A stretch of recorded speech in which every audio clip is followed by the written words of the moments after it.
Hello everyone, I hope you all are doing well. So आज का chapter आज हम स्टार्ट करने जा रहे हैं बीएससी नर्सिंग फर्स्ट ईयर की सेकेंड सेमेस्टर का बहुत ही important chapter nursing subject that is nursing foundation part 2, जिसका chapter number 1 that is health assessment. आज हम ये शुरू करेंगे और बीएससी नर्सिंग फर्स्ट सेमेस्टर की फाउंडेशन के कुछ चैप्टर्स की वीडियोस मैंने ऑलरेडी अपलोड कर दी है और बाकी अभी मैंने सेकेंड सेमेस्टर का चैप्टर स्टार्ट किया है।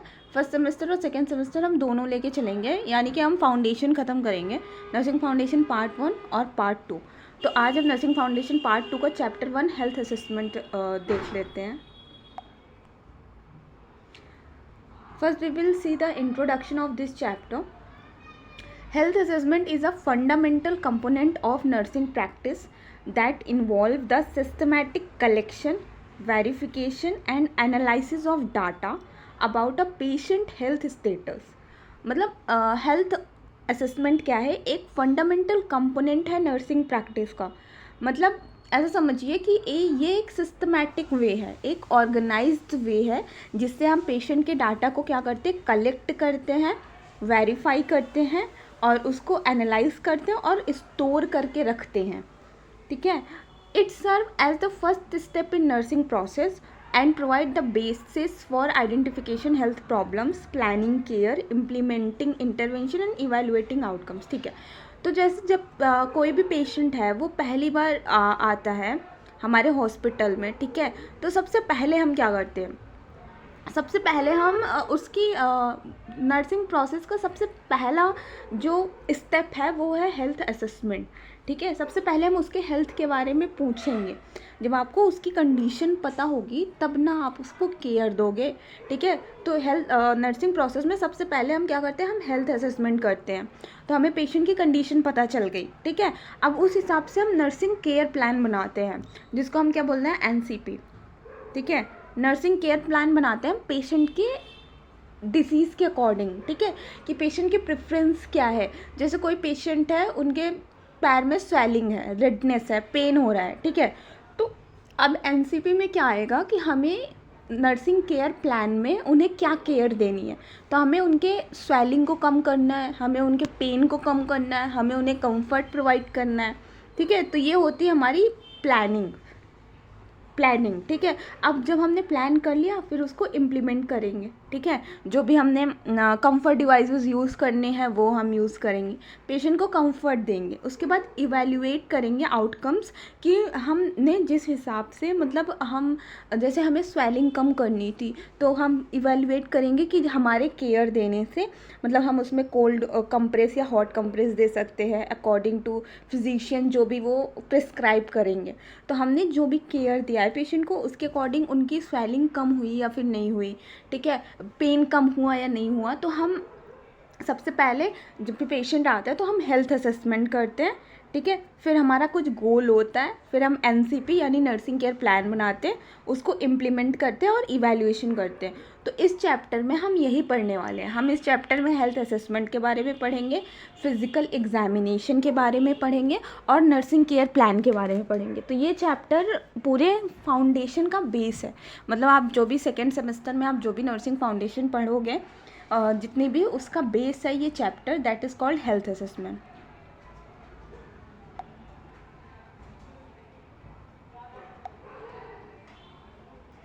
ठीक है, तो आगे इंट्रोडक्शन देख लेते हैं, कंटिन्यू करते हैं। जैसे कि health assessment typically involve several techniques such as inspection, palpation, percussion, auscultation, along with detailed history taking.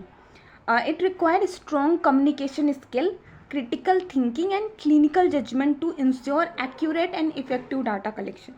In nursing practice, health assessment is not a one-time activity but an ongoing process that adapts to the changing condition of the patient. It plays a vital role in providing patient-centered care and ensuring safety, quality and continuity. तो मैंने जैसा कि बताया कि ये पूरा का पूरा चैप्टर आपके हेल्थ असेसमेंट, हिस्ट्री टेकिंग और नर्सिंग प्रोसेस पे बेस्ड है।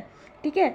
तो हम हेल्थ असेसमेंट में हम 4 टेक्निक का बेसिकली 4 मेजर टेक्निक का यूज़ करते हैं। वैसे तो होता तो 5 है ना, रिसेंटली एक और ऐड हुआ है तो वो 5 हो गया है, पर अगर हम मेज़र देखें तो मेज़र हम 4 टेक्निक्स का यूज़ करते हैं। दैट इज़ इंस्पेक्शन, जिसमें हम इंस्पेक्ट करते हैं पेशेंट को हेड टू टू। पैल्पेशन का मतलब है हम अपने हाथों से पेशेंट को टच करके देखते हैं, जैसे आप एब्डोमेन को टच करके देखते हो कहीं पे स्वेलिंग तो नहीं है, टेंडरनेस तो नहीं है, ठीक है, कॉन्स्टिपेशन तो नहीं है, इस तरह से। परकशन होता है कि जो भी हमारे फिंगर टिप्स हैं उसको हम टैप करते हैं पेशेंट की बॉडी पे, वो होता है परकशन।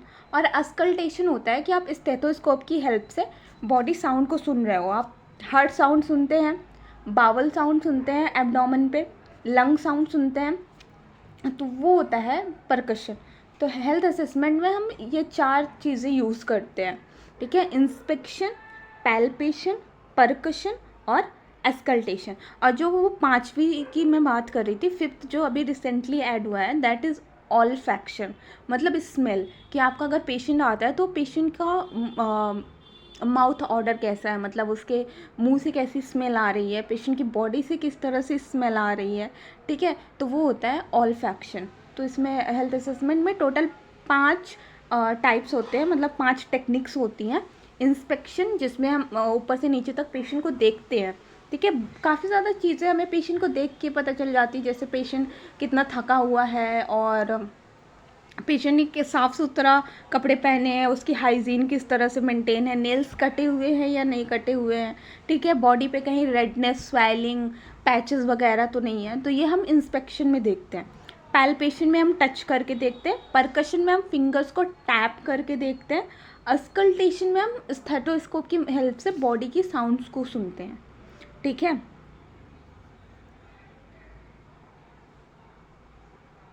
तो हेल्थ असेसमेंट ये कोई वन टाइम एक्टिविटी नहीं है, बल्कि ऑन गोइंग प्रोसेस है, ठीक है।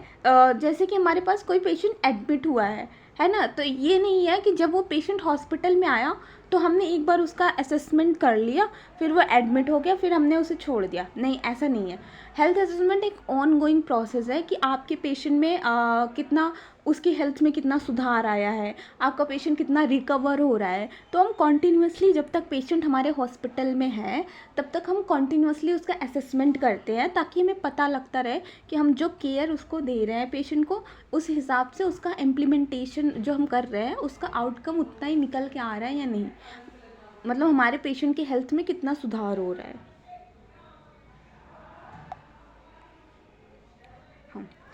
डिफिनेशन ऑफ हेल्थ असेसमेंट देख लेते हैं। That is health assessment is a systematic and continuous process of collecting, analysing and interpreting data about a patient's physical, psychological, social and spiritual health status to identify health needs and plan appropriate nursing care, ठीक है। Health assessment क्या है? Health assessment एक systematic और continuous process है, जो मैंने पहले ही बताया इंट्रोडक्शन में, जिसमें हम पेशेंट के डाटा को कलेक्ट करते हैं, एनालाइज करते हैं, इंटरप्रिटेट करते हैं, ठीक है। और कैसा डाटा होता है पेशेंट का फिजिकल डाटा होता है, ठीक है, पेशेंट का साइकोलॉजिकल डाटा होता है, स्पिरिचुअल डाटा होता है और सोशल डाटा होता है, ठीक है। Assessment is documented in medical और nursing record of the patient. Obviously जिस भी हॉस्पिटल में जो भी पेशेंट एडमिट है उसका उस हॉस्पिटल के पास पूरा रिकॉर्ड होता है, ठीक है, पूरा डॉक्यूमेंट होता है। तो वही है हेल्थ असेसमेंट में, हम जो भी पेशेंट के बारे में उसका एग्जामिनेशन करते हैं, हिस्ट्री लेते हैं पेशेंट की, नर्सिंग केयर प्लान बनाते हैं, पेशेंट कितना रिकवर हुआ है, ठीक है, और जो भी हमने केयर्स दी है उन सब का हमारे पास एक रिकॉर्ड होता है, एक डॉक्यूमेंटेशन होता है। तो हेल्थ असेसमेंट क्या है? एक डॉक्यूमेंट है, ठीक है, मेडिकल का और नर्सिंग रिकॉर्ड का उस पेशेंट के बारे में। टाइप्स ऑफ हेल्थ असेसमेंट देख लेते हैं। सबसे पहले तो होता है इनिशियल कम्प्रीहेंसिव हेल्थ असेसमेंट। तो इनिशियल हेल्थ असेसमेंट होता है जब फर्स्ट टाइम पेशेंट और आपका इनकाउंटर होता है, मतलब पहली बार जब पेशेंट आता है ओपीडी में दिखाने, ठीक है, तो वो क्या होता है? वो होता है initial health assessment. This is complete and detailed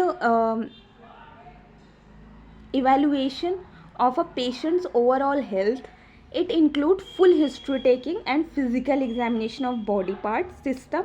It is usually done on admission during the first interaction with the patient. ठीक है, जब आपका पहला इंट्रैक्शन होता है पेशेंट के साथ तो आप जो हेल्थ असेसमेंट करते हो, मतलब सबसे पहले अगर अस्पताल में कोई पेशेंट आएगा तो आप उससे क्या पूछोगे? आप उसकी हिस्ट्री लोगे कि उनका नेम, एज, जेंडर, ठीक है, एड्रेस, चीफ कंप्लेन क्या है उन्हें, ठीक है, और उनके साथ कौन है, उनके अटेंडेंट, तो ये सारी चीज़ें आप कलेक्ट करोगे, ठीक है, उनकी रिकॉर्ड में लिखोगे आप, तो वो क्या होता है? वो होता है हिस्ट्री टेकिंग, उसको हिस्ट्री टेकिंग बोलते हैं। तो जब सबसे पहले पेशेंट से इनकाउंटर होता है तो इनिशियल कम्प्रीहेंसिव हेल्थ असेसमेंट होता है जिसमें हम हिस्ट्री टेकिंग करते हैं, हेड टू एग्जामिनेशन करते हैं, ठीक है। फिर आता है फोकस्ड, सेकेंड होता है फोकस्ड। अब मान लीजिए कि आपके हॉस्पिटल में कोई पेशेंट आता है, ठीक है, कोई पेशेंट आया, आपने उसकी हिस्ट्री ले ली, उसकी चीफ कंप्लेन पता चल गई। उसकी चीफ कंप्लेन ये है कि उसके पेट में दर्द है, ठीक है। तो अब आप फोकस क्या करोगे? प्रॉब्लम क्या है उसकी प्रॉब्लम है कि उसके पेट में दर्द है, तो फोकस्ड में हो जाएगा problem oriented assessment, focused assessment, कि सबसे पहले आपने इनिशियल असेसमेंट कर लिया, ठीक है, आपको पता चल गया उसके बारे में, अब आप फोकस्ड कर रहे हो। जैसे this assessment concentrate on specific problem or body system. It done when a patient present with a particular complain such as chest pain or fever, ठीक है। जैसे मैंने बताया कि पेशेंट ने एब्डोमेन पेन बताया, तो अब आप फोकस करोगे पेशेंट के एब्डोमेन पेन पे, ठीक है। जैसे यहाँ पे पेशेंट को चेस्ट पेन है, फीवर है, तो इस तरह से हेल्थ असेसमेंट का पहला टाइप क्या है? इनिशियल, कि जैसे पहला इनकाउंटर होता है, पहली बार जब पेशेंट आता है तो जो हम असेसमेंट करते हैं वो होता है इनिशियल, ठीक है। फिर उससे हमें पता चलता है पेशेंट की चीफ कंप्लेन के बारे में कि पेशेंट को प्रॉब्लम क्या है, तो अब होगा प्रॉब्लम ओरिएंटेड, मतलब फोकस्ड। सेकंड में क्या आता है? सेकंड में आता है फोकस्ड। थर्ड में क्या आएगा? ऑन गोइंग, जैसे पेशेंट को फीवर है, ठीक है,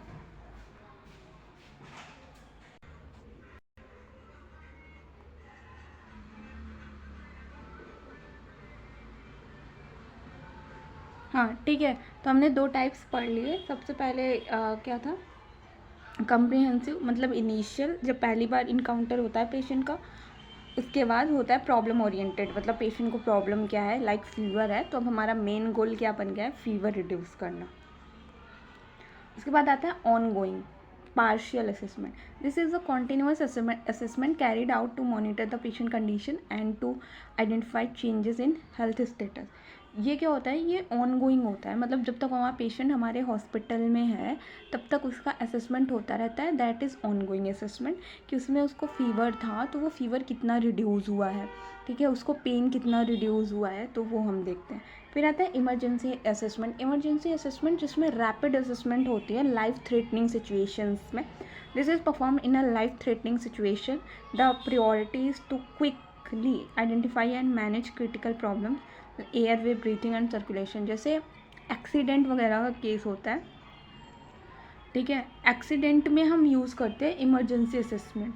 नॉर्मल तो हम ये तीनों असेसमेंट यूज़ करते हैं कि जैसे पहली बार इनकाउंटर हुआ तो कॉम्प्रिहेंसिव, ठीक है, फिर उसको क्या प्रॉब्लम है, प्रॉब्लम फोकस्ड करते हैं, ठीक है। उसके बाद होता है ऑन गोइंग, कि मतलब जब तक हमारे हॉस्पिटल में पेशेंट है तब तक हम जो भी असेसमेंट कर रहे हैं दैट इज़ ऑन गोइंग। फिर आता है इमरजेंसी, जो कि लाइफ थ्रेटनिंग सिचुएशंस होती है। तो हमारा हेल्थ असेसमेंट 4 तरह टाइप्स का होता है, इनिशियल और कॉम्प्रिहेंसिव। जब फर्स्ट इनकाउंटर होता है पेशेंट के साथ तो वो इनिशियल होता है जिसमें हम हिस्ट्री टेकिंग और फिजिकल एग्जामिनेशन करते हैं। फिर कौन सा होता है? प्रॉब्लम फोकस्ड असेसमेंट होता है, कि मतलब हमारे पेशेंट को मेन कंप्लेन क्या है पेशेंट की, उस पर फोकस करते हैं। फिर होता है ऑन गोइंग, कि हमारा पेशेंट जब तक हमारे हॉस्पिटल में है तब तक उसकी असेसमेंट करते हैं कि उसकी हेल्थ में कितना सुधार आया, कितना रिकवरी आई, टाइम के साथ उसका फीवर कितना कम हुआ, पेन कितना कम हुआ। और फिर आता है emergency assessment. Emergency assessment life threatening situations में होती है, जैसे कि एक्सीडेंट और ब्रीथिंग प्रॉब्लम्स, शॉक लगना, तो इन सब में क्या होता है? इन सब में इमरजेंसी कंडीशंस में इमरजेंसी असेसमेंट होती है। तो आई होप आप लोगों को यहाँ तक समझ आया होगा। हमने सबसे पहले क्या पढ़ लिया, हमने पढ़ लिया introduction, definition of health assessment, types of health assessment, जिसमें 4 टाइप्स देखे हमने, इनिशियल, फोकस्ड, ऑनगोइंग और emergency. Now purpose of health assessment, कि हम जो भी चीज़ कर रहे हैं उसका कुछ तो पर्पज़ है। अगर हम हेल्थ असेसमेंट कर रहे हैं तो हम हेल्थ असेसमेंट क्यों कर रहे हैं। सबसे पहले टू कलेक्ट बेसलाइन डाटा, मतलब हेल्थ असेसमेंट का मेन पर्पज़ है कि पेशेंट के बारे में उसके पूरी डाटा को कलेक्ट करना। To gather complete information about the patient's health status for future comparison, to identify health problems, to detect actual and potential health issues, मतलब आइडेंटिफाई हेल्थ प्रॉब्लम्स, ठीक है। टू कलेक्ट बेसलाइन डाटा, मतलब सबसे पहले तो purpose of health assessment में हमारा main focus यही है कि हमें पेशेंट के बारे में सब पता होना चाहिए, ठीक है। तो हम उसके बारे में इंफॉर्मेशन कलेक्ट करते हैं पेशेंट की हेल्थ स्टेटस और future comparison, for future comparison, to identify health problems की, to detect actual and potential health issues, कि पेशेंट को एक्चुअली में उसकी हेल्थ प्रॉब्लम क्या है, टू प्लान नर्सिंग केयर, मतलब जब तक हमें उसके प्रॉब्लम के बारे में पता नहीं चलेगा तब तक हम नर्सिंग केयर प्लान कैसे बना पाएंगे, ठीक है। तो पर्पस ऑफ हेल्थ असेसमेंट क्या है, to collect baseline data, patient के बारे में बेसलाइन डाटा कलेक्ट करना, ठीक है, पेशेंट के प्रॉब्लम को आइडेंटिफाई करना और पेशेंट के प्रॉब्लम के अकॉर्डिंग नर्सिंग केयर प्लान बनाना,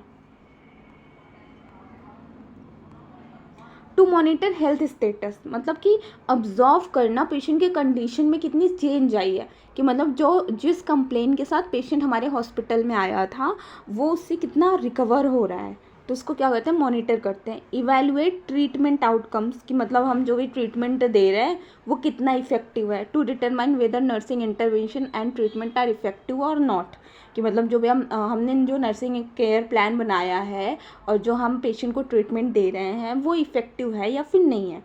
to promote health and prevent disease, to identify risk factor and educate patient for maintaining good health, ठीक है। हम क्या करते हैं, आइडेंटिफाई करते हैं और पेशेंट को एजुकेट करते हैं। एजुकेट इन द सेंस कि हम पेशेंट को समझाते ही हैं, ऑब्वियसली हम समझा ही सकते हैं कि आप अपने हाइजीन को मेंटेन रखिए, ठीक है, साफ़ सफाई रखिए, बैलेंस डाइट लीजिए, कि मतलब आपके डाइट में सारी चीज़ें इंक्लूड होनी चाहिए, mineral, calcium, protein, fibres, carbohydrate, सब बैलेंस अमाउंट में होना चाहिए, ठीक है। और स्मोकिंग नहीं करनी, अल्कोहल नहीं करना, जिस डॉक्टर ने जो भी मेडिसिन प्रिस्क्राइब की है उसे टाइम पे लेना है, वगैरह वगैरह।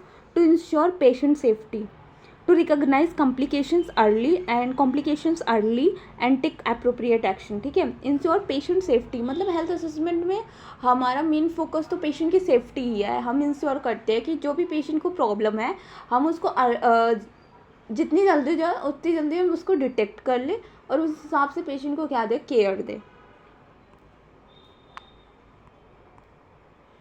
Overall health assessment help in providing holistic patient-centered and quality nursing care. Also help in medical and nursing research for education purpose, ठीक है। तो ओवरऑल जो हेल्थ असेसमेंट है उसका पर्पस क्या है, हमने देख लिया। हेल्थ असेसमेंट का मेन पर्पस यही है कि हम पेशेंट की प्रॉब्लम को आइडेंटिफाई करें और पेशेंट सेंटर्ड केयर प्रोवाइड करें, उसकी प्रॉब्लम को कम करें, ठीक है। पेशेंट को जो भी कंडीशन है, डिसीज़ है, उसको हम रिड्यूस करें, है ना। तो वही है कि हम हेल्थ असेसमेंट हेल्प करता है providing holistic patient centred quality nursing care, ठीक है, holistic patient centred quality nursing care. और ये जो भी हेल्थ असेसमेंट है ये नर्सिंग रिसर्च और मेडिकल रिसर्च और एजुकेशनल पर्पस के लिए भी यूज़ होता है। जैसे हमारे पास, मैंने पहले ही बताया कि हमारे पास क्या होता है, हमारे हॉस्पिटल्स में रिकॉर्ड होता है, ठीक है। उस रिकॉर्ड में हमें पेशेंट के बारे में सारी कंडीशंस, हमने उसे क्या क्या वो दिया है, क्या क्या केयर दिया है, उससे उसे क्या सुधार मिला है, या फिर हमने कोई ऐसी दवा दे दी जिससे उस पेशेंट को एलर्जी रिएक्शन हो गया है, ठीक है, तो उस एलर्जी को हमने कैसे कम किया। तो इन सब का हमारे पास रिकॉर्ड होता है जो आगे चल के रिसर्च के लिए और एजुकेशनल पर्पज़ के लिए भी यूज़ किया जाता है। तो आप देख सकते हो कि हेल्थ असेसमेंट वो बहुत इंपॉर्टेंट है। Guidelines for recording health assessment. तो जो भी हम मतलब हेल्थ असेसमेंट कर रहे हैं, जो भी हम पेशेंट की हिस्ट्री लेते हैं, फिजिकल एग्जामिनेशन लेते हैं, ठीक है, उसमें भी कुछ गाइडलाइंस होती हैं। कुछ बेसिक गाइडलाइंस तो ये हैं कि सबसे पहले तो आप कुछ भी प्रोसीजर कर रहे हो, ठीक है, पेशेंट को टच कर रहे हो तो उससे पहले पेशेंट से कंसल्ट लेना है, ठीक है। पेशेंट को कोई मेडिसिन दे रहे हो तो उसके पहले आपको पेशेंट को समझाना है कि आप ये दवा उसको क्यों दे रहे हैं, डॉक्टर ने किस लिए प्रिस्क्राइब किया, और अगर पेशेंट रिफ्यूज़ करता है तो आपको पेशेंट को पहले तो समझाना है, और अगर वो नहीं मानता तो पेशेंट के डिसीज़न को रिस्पेक्ट देनी है। तो हेल्थ असेसमेंट के प्रोसेस में कुछ गाइडलाइंस होती हैं जिसे हमें फॉलो करना है, ठीक है। जैसे कि be accurate and factual, record only what you absorb, measure or what the patient's state, avoid assumption और personal opinions, ठीक है। तो जो भी हम डाटा कलेक्ट करते हैं वो फैक्चुअल होना चाहिए, हमारे उस पे हमारे एज्यूप्शन पे नहीं बेस्ड होना चाहिए। जैसे हम जो भी हिस्ट्री नोट कर रहे हैं, जो भी फिजिकल एग्जामिनेशन नोट कर रहे हैं, जो भी कर रहे हैं, वो हमें वही नोट करना है जो हमें पेशेंट बता रहा है, ठीक है, वो नोट नहीं करना है जो हम अज्यूम कर रहे हैं। तो जो भी डाटा हम लिखते हैं वो फैक्ट्स पे बेस्ड होना चाहिए। Be clear and concise, use simple precise language, avoid unnecessary word and repetition, ठीक है। तो हमें जितना हो सके हमें उसे सिंपल रखना है, ठीक है, ताकि अगर कोई भी पढ़ता है उसे तो वो समझ में आ जाए, पेशेंट्स के भी समझ में आ जाए कि हमने उसमें क्या लिखा है। हमें अननेसेसरी का वर्ड और रिपीटेशन अवॉइड करना है। use standard terminology and abbreviations, follow accepted medical terms and appropriate abbreviation to avoid confusion। तो जो भी मेडिकल टर्म्स हैं, मतलब बहुत सारी चीज़ें चेंज होती रहती हैं टाइम के टू टाइम, तो हमें वो ही सारी चीज़ें लिखनी है जो मेडिकल टर्म्स में है, ठीक है, ताकि इससे कोई भी कन्फ्यूज़न क्रिएट ना हो। Record data promptly, document information immediately after assessment to ensure accuracy. हाँ, तो जैसे मानो हमने सुबह के 10 बजे हमारे पास कोई पेशेंट आता है, ठीक है, तो हमने उसका वाइटल साइन लिया। तो जब हमने 10 बजे वाइटल साइन लिया तो हमें 10 AM पे ही उसको रिकॉर्ड कर लेना है। ऐसा नहीं है कि हम वाइटल साइन 10 बजे ले रहे हैं और उसको रिकॉर्ड 12 बजे कर रहे हैं, ठीक है। तो हमें इंश्योर करना है एक्यूरेसी, ठीक है, कि हम जब ले रहे हैं तभी हम उसको रिकॉर्ड करें immediately. Maintain chronological order, write entire in proper sequence with date and time, ठीक है। क्रोनोलॉजिकल ऑर्डर मेंटेन करना है। जैसे हमारे हॉस्पिटल में जब हम हिस्ट्री टेकिंग करते हैं तो उसका एक प्रॉपर ऑर्डर होता है, ठीक है। जैसे कि हम पहले पेशेंट का नेम लिख रहे हैं, फिर एज लिख रहे हैं, gender, address, date of admission, patient का एजुकेशन क्या है, ऑक्यूपेशन क्या है, उसकी सैलरी कितनी है, उसके साथ वाले कौन है, उसके फैमिली में कितने मेंबर्स हैं, उसकी फैमिली का ब्रेड विनर कौन है। तो इस तरह से तो एक क्रोनोलॉजिकल ऑर्डर फॉलो करना है, ठीक है। ये नहीं है कि पहले आप उसका डायग्नोसिस करके लिख दे रहे हो फिर आप चीफ कंप्लेन लिख रहे हो, नहीं, पहले हमें चीफ कंप्लेन लिखनी है कि पेशेंट किस कंप्लेन के साथ आया है, फिर हम उसकी डायग्नोसिस करेंगे और उसके बाद उसको लिखेंगे। तो एक क्रोनोलॉजिकल ऑर्डर मेंटेन करके रखना है। Ensure completeness, include all relevant subjective and objective data. हाँ, तो हमें इंश्योर करना है कि जैसे हम किसी भी पेशेंट, मान लो एक पेशेंट है हमारे पास रघु, ठीक है, तो मिस्टर रघु हमारे पास आते हैं, एक सेकेंड, हाँ, तो मिस्टर रघु हमारे पास आते हैं तो हमें इंश्योर करना है कि हम मिस्टर रघु के बारे में हम सारी चीज़ें कंप्लीट करें। जैसे उनकी हिस्ट्री टेकिंग कंप्लीट करें, उनका फिजिकल एग्जामिनेशन कंप्लीट करें, ठीक है, सारा असेसमेंट कंप्लीट करें और बीच में हम उस असेसमेंट को ना छोड़ें। मेंटेन कॉन्फिडेंशियलिटी, ये तो बहुत ही इंपॉर्टेंट टर्म है कि हमें पेशेंट के सारे डाटा को गोपनीय रखना है, प्राइवेट रखना है, अननेसेसरी उसे किसी के साथ भी शेयर नहीं करना है। और अगर आप कर भी रहे हो तो आपको पेशेंट की परमिशन लेनी पड़ेगी। Protect patient privacy and do not share information with unauthorized person, ठीक है। आप पेशेंट के इन्फॉर्मेशन को सिर्फ अपने साथ जैसे आपके शिफ्ट चेंज होने पे जो भी नर्स वहाँ पे आके काम कर रहे हो उसके साथ शेयर कर सकते हो, डॉक्टर के साथ शेयर कर सकते हो, पेशेंट के अटेंडेंट को बता सकते हो, और उसमें भी आपको पेशेंट की परमिशन लेनी पड़ेगी। उसके अलावा आपको कॉन्फिडेंशियलिटी मेंटेन करनी है, पेशेंट की प्राइवेसी के साथ छेड़छाड़ नहीं करनी है। Write legibly if handwritten, ensure the record is neat and readable. ठीक है, अगर आप हाथ से लिख रहे हो तो उसको साफ़ सुथरी हैंड राइटिंग में लिखना है।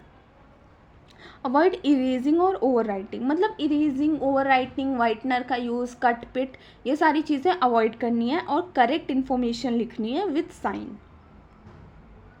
Use patient's own word when needed. ठीक है, स्पेशली फॉर सब्जेक्टिव डाटा, क्योंकि हमारे पास दो डाटा होता है, एक होता है हमारे पास ऑब्जेक्टिव डाटा, एक होता है हमारे पास सब्जेक्टिव डाटा। ठीक है, तो ऑब्जेक्टिव डाटा में क्या होता है, जो हम ऑब्जर्व करते हैं। ठीक है, सबसे पहले मैंने बताया इंस्पेक्शन, तो वो ऑब्जेक्टिव डाटा में आता है कि जो हम ऑब्जर्व कर रहे हैं वो हम लिखते हैं।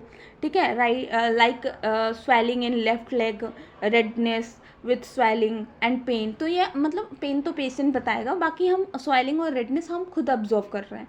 और सब्जेक्टिव डाटा इंश्योर करना है कि जो पेशेंट बता रहा है हम बेसिकली उसी की लैंग्वेज में लिखें, जिस लैंग्वेज में पेशेंट बता रहा है। जैसे पेशेंट बताता है कि बहुत ही चुभने वाला पेन है, ठीक है, रह रह के पेन दर्द हो रहा है, तो जिस तरह से पेशेंट बता रहा है वैसे आपको लिखना है।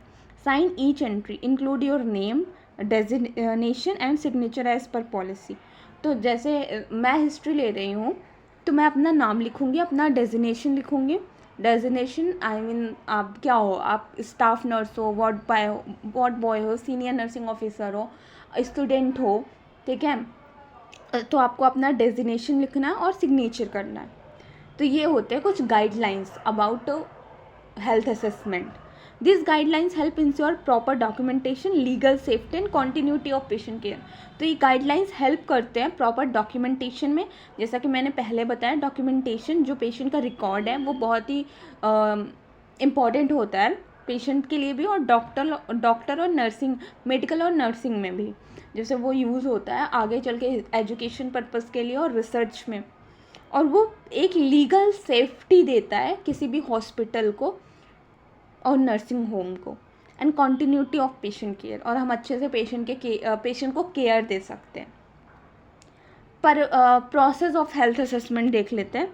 The process of health assessment is a systematic method used by health care professionals, specially in nursing, to collect, analyze and interpret patient information. It helps identify health problem, plan care and evaluate outcomes. तो ये क्या है process of health assessment? मैंने पहले ही बताया, as I previously says, कि ये एक सिस्टमैटिक मेथड है, ठीक है, जो हेल्थ केयर प्रोफेशनल्स यूज़ करते हैं। इसमें हम पेशेंट के सारे डाटा को कलेक्ट करते हैं, हिस्ट्री टेकिंग से लेके फिजिकल एग्जामिनेशन तक, फिर उसको एनालाइज करते हैं और उसका एक प्रॉपर रिकॉर्ड बनाते हैं के रखते हैं, डॉक्यूमेंटेशन करते हैं। ठीक है, जिससे हम प्रॉपर नर्सिंग केयर प्लान बना सकें, उसको इम्प्लीमेंट कर सकें और इवैल्यूएट कर सकें कि उससे हमारा पेशेंट का कितना आउटकम, हेल्थ आउटकम निकल के आया है।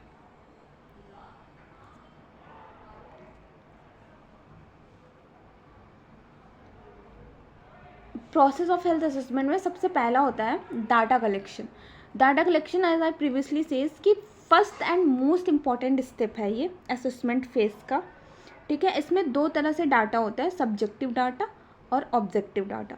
सब्जेक्टिव डाटा होता है जो पेशेंट बताता है, ठीक है, information reported by the patient, example pain, feelings और सिम्टम्स।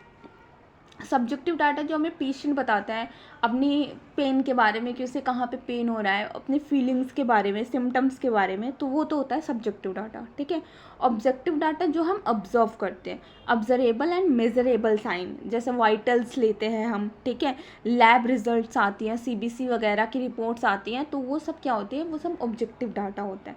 तो डाटा कलेक्शन ये पहला और मोस्ट इम्पॉर्टेंट स्टेप है असेसमेंट में, जिसमें सब्जेक्टिव और ऑब्जेक्टिव डाटा आता है।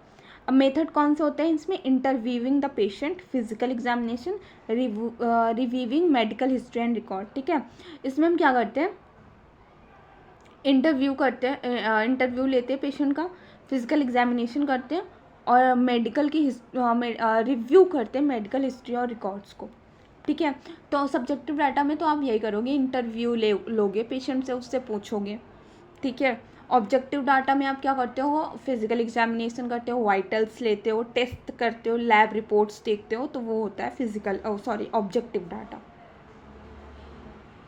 फिर दूसरा होता है data validation, ensure that the collected information is accurate, complete and reliable, clarifying inconsistency, patient says no pain but shows discomfort. ठीक है, तो डाटा वैलिडेशन होता है कि जो भी हमने डाटा कलेक्ट किया है हमें इंश्योर करना है कि वो हमारा डाटा करेक्ट हो, एक्यूरेट हो और कंप्लीट हो। ठीक है, जैसे पेशेंट ने हमें बताया, कुछ मरीज़ होते हैं जो झूठ भी बोलते हैं। ठीक है, कभी कभी मतलब डर की वजह से, कि इंजेक्शन का डर, मेडिकेशन का डर, हॉस्पिटल एंजाइटी, स्ट्रेस, इसकी वजह से। तो जैसे कोई पेशेंट बोल रहा है कि उसे पेन नहीं है पर वो डिस्कम्फर्ट है, वो बार बार बेड पे इधर उधर पलटी मार रहा है। ठीक है, वो डिस्कम्फर्ट है, तो आपको इंश्योर करना है, डाटा को आपको 2 से 3 बार वैलिडेट करना है कि जो भी पेशेंट ने बताया, जो भी मैंने ऑब्जर्व किया है, ठीक है, वो सारी चीज़ें एक्यूरेट है या फिर नहीं है, फैक्चुअल होनी चाहिए, कुछ भी चीज़ें हमारे परसेप्शन पे नहीं होनी चाहिए। फिर होता है data organisation, grouping related data together, often organise using framework such as body system और fundamental health problems. Data organisation का मतलब है ग्रुपिंग रिलेटेड डाटा टुगेदर, मतलब हमें सारे डाटा को ऑर्गेनाइज करना है। हम क्या करते हैं, सबसे पहले हम डाटा को कलेक्ट करते हैं, एनालाइज करते हैं और फिर ऑर्गेनाइज करते हैं, मतलब जो भी रिलेटेड डाटा है उसके हमें क्या करना है, ऑर्गेनाइज करना है। जैसे पेशेंट सेज कि उसे फीवर भी है और हेडेक भी है, तो हेडेक मेनली वो कोल्ड और फीवर की वजह से हुआ है, तो इसको हमें एक साथ रखना है। ठीक है, तो जो रिलेटेड डाटा है उन्हें साथ में करना है, तो that is data organization. Data interpretation मतलब एनालिसिस, आइडेंटिफाई पैटर्न और abnormalities, comparing finding with normal standard, recognizing sign of potential health problem और रिस्क। ठीक है, डाटा इंटरप्रिटेशन का मतलब होता है डाटा एनालिसिस, जो भी डाटा होता है उसे हम एनालाइज करते हैं। Documentation, record all finding clearly and accurately, ensure continuity of care and legal documentation. ठीक है, तो मैंने पहले बताया जो भी चीज़ें होती हैं हॉस्पिटल में उसका पूरा का पूरा रिकॉर्ड होता है। रिकॉर्ड किस तरह से होता है, डॉक्यूमेंटेशन के उसमें होता है। ठीक है, डॉक्यूमेंटेशन होता है मतलब जितना भी हमने रिकॉर्ड किया, डाटा कलेक्ट किया, उसको हम रिकॉर्ड करते हैं क्लियरली और एक्यूरेटली। इंपॉर्टेंट पॉइंट्स देख लेते हैं। इट इज़ मतलब हेल्थ असेसमेंट के पर्पस के बारे में, ये कंटिन्यूस और ऑन गोइंग है, not a one time process. मतलब हेल्थ असेसमेंट जैसे मैंने बताया कि पेशेंट जब हॉस्पिटल आता है और वो जब तक हॉस्पिटल में रहता है तब तक हम उसके असेसमेंट को करते रहते हैं, तो ये एक ऑन गोइंग प्रोसेस है, वन टाइम प्रोसेस नहीं है। Forms the foundation for the nursing process. Health assessment क्या करता है, नर्सिंग प्रोसेस के लिए एक फाउंडेशन देता है। ठीक है, जैसे मैंने पहले ही बताया कि आप पेशेंट के बारे में, उसके कंप्लेन के बारे में जानोगे तब आप नर्सिंग केयर प्लान बनाओगे। ठीक है, जैसे असेसमेंट, डायग्नोसिस, प्लानिंग, इम्प्लीमेंटेशन और इवैल्यूएशन, तो ये फाउंडेशन है। Health assessment is foundation for nursing process. Require critical thinking and clinical judgement. ठीक है, हेल्थ असेसमेंट में क्या होता है, क्रिटिकल थिंकिंग और क्लिनिकल जजमेंट होनी चाहिए, जो कि आपको हॉस्पिटल में काम करते करते आ जाएगा। हिस्ट्री टेकिंग पढ़ लेते हैं। हेल्थ असेसमेंट में हम सबसे पहला काम जो करते हैं वो हिस्ट्री टेकिंग है। History taking is a detailed record of patient past and present health information. It is a key part of health assessment and is usually collected through an interview. ठीक है, हेल्थ असेसमेंट क्या है, health assessment एक की part है जिसको हम interview के थ्रू कलेक्ट करते हैं, जिसमें हम प्रेजेंट और पास्ट हेल्थ के बारे में सब कुछ पूछते हैं। ठीक है, जैसे कोई पेशेंट बीमार है तो हम उससे रिलेटेड पूछते हैं कि आप प्रीवियस हॉस्पिटलाइजेशन तो नहीं है, पास्ट में आपकी कोई सर्जरी तो नहीं हुई है, पास्ट में आपको इससे रिलेटेड कोई प्रॉब्लम तो नहीं हुई थी, इस तरह से। ठीक है, तो हेल्थ हिस्ट्री में हम उसके पास्ट की और प्रेजेंट की दोनों हिस्ट्री कलेक्ट करते हैं। ये हेल्प करता है डायग्नोसिस एंड ट्रीटमेंट प्लानिंग में, identify risk factors, build nurse patient relationship, provide baseline data for future comparison. ठीक है, तो हेल्थ असेसमेंट क्या करता है, हेल्थ असेसमेंट हमें एक क्लैरिफिकेशन देता है कि हमारे पेशेंट को प्रॉब्लम क्या है, हमें उसे कैसी केयर प्रोवाइड करनी है। ठीक है, और हमारा गोल क्या है। बायोग्राफिकल डाटा होता है, जैसे मैंने पहले ही बताया कि हिस्ट्री टेकिंग में क्या होता है, एक बायोग्राफिकल डाटा होता है जिसमें हम name, age, gender, occupation, address, marital status लिखते हैं, जो हेल्प करता है कि हम पेशेंट के बैकग्राउंड को अच्छे से समझ पाएँ, ठीक है, कि हमारा पेशेंट मैरिड है या फिर नहीं है, ठीक है, एजुकेशन क्या है, ऑक्यूपेशन क्या है। तो हम पेशेंट के बैकग्राउंड को समझने के लिए हम एक बायोग्राफिकल डाटा लेते हैं, फिर हम उसकी चीफ कंप्लेन लेते हैं कि पेशेंट किस चीफ कंप्लेन के साथ हॉस्पिटल में आया है, main reason the patient come to the hospital, written in patient own word, ठीक है। जैसे कि चीफ कंप्लेन है चेस्ट पेन पिछले 2 दिनों से, फीवर आ रहा है, ठीक है, पेन हो रहा है एब्डोमेन में, लेग में स्वेलिंग है वगैरह वगैरह। तो हम सब 2 तरह से डाटा कलेक्ट करते हैं, एक तो बायोग्राफिकल डाटा जिससे हम पेशेंट के बैकग्राउंड को अच्छे से जान जाते हैं, और दूसरा होता है चीफ कंप्लेन कि हमारा पेशेंट किस कंप्लेन से हॉस्पिटल आया है। हिस्ट्री ऑफ प्रेजेंट इलनेस, जैसे कि अब हमें चीफ कंप्लेन पता चल गई, ठीक है, तो अब हम उसके बारे में जानेंगे कि वो एक्चुअली में वो हुआ कैसे। जैसे पेशेंट को पेन हो रहा है लेग में, तो हम उससे पूछेंगे ऐसी कौन सी एक्टिविटी से आपको पेन होना स्टार्ट हुआ है। तो detail description of the current problem include onset, जैसे कि व्हेन इट स्टार्टेड, कि वो कब स्टार्ट हुआ, आपको अगर चेस्ट पेन हो रहा है तो कब से हो रहा है, ठीक है, ड्यूरेशन के मतलब कितनी देर तक हो रहा है, और severity, association symptoms, aggravating relieving factors, ठीक है। तो ये होता है कि हम प्रेजेंट इलनेस के बारे में पूछते हैं कि आपको पेन कब स्टार्ट हुआ, ऐसा कौन सा काम करने से स्टार्ट हुआ है, या फिर कौन सी एक्टिविटी है, जैसे थोड़ा सा स्ट्रेचिंग, योगा या एक्सरसाइज है जिसको करने से आपका पेन कम होता है, ठीक है, या फिर आप मेडिकेशन लेते हो तो पेन में रिलीफ मिलता है।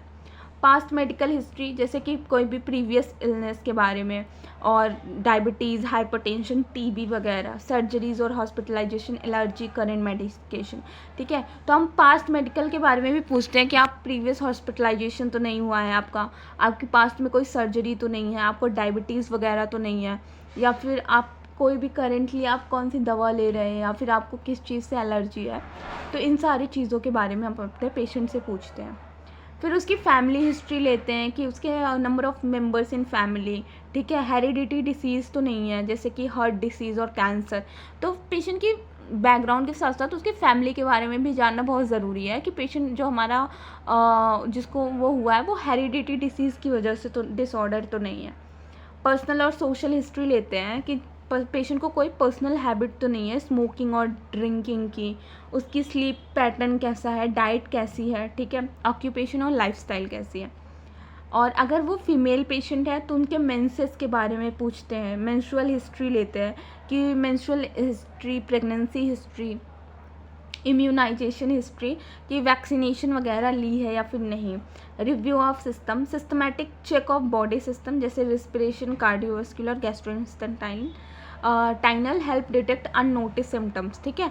तो रिव्यू ऑफ सिम्टम्स भी करते हैं, जैसे रिस्पिरेटरी, कार्डियोवास्कुलर और गैस्ट्रोइंटेस्टाइनल का क्या करते हैं, चेक करते हैं, सिस्टमैटिक चेक करते हैं, जिससे हमें अननोटिस सिम्टम्स भी दिख जाएं, जो हमने नोटिस नहीं किया है उसको हम क्या करते हैं, चेक करके पता करते हैं। नाउ द फिजिकल एग्जामिनेशन, जिसको हम सेकेंड पार्ट में पढ़ेंगे, इस चैप्टर के सेकेंड पार्ट में हम फिजिकल एग्जामिनेशन से कंटिन्यू करेंगे। अभी हमने यहाँ पे कहाँ तक पढ़ा, हाँ हेल्थ हिस्ट्री तक हमने कर लिया है। फिजिकल एग्जामिनेशन से हम इसके सेकेंड पार्ट जो वीडियो मैं 2 से 3 दिन में अपलोड कर दूँगी, तो आप उसमें जाके फिजिकल एग्जामिनेशन से, फिजिकल एग्जामिनेशन बेसिकली इस चैप्टर का लास्ट पार्ट ही है, तो उसको हम पार्ट 2 में पढ़ेंगे। तब तक के लिए थैंक यू, पढ़ते रहिए, और अगर कोई भी डाउट है तो आप मुझसे कमेंट सेक्शन में पूछ लेना, ठीक है। और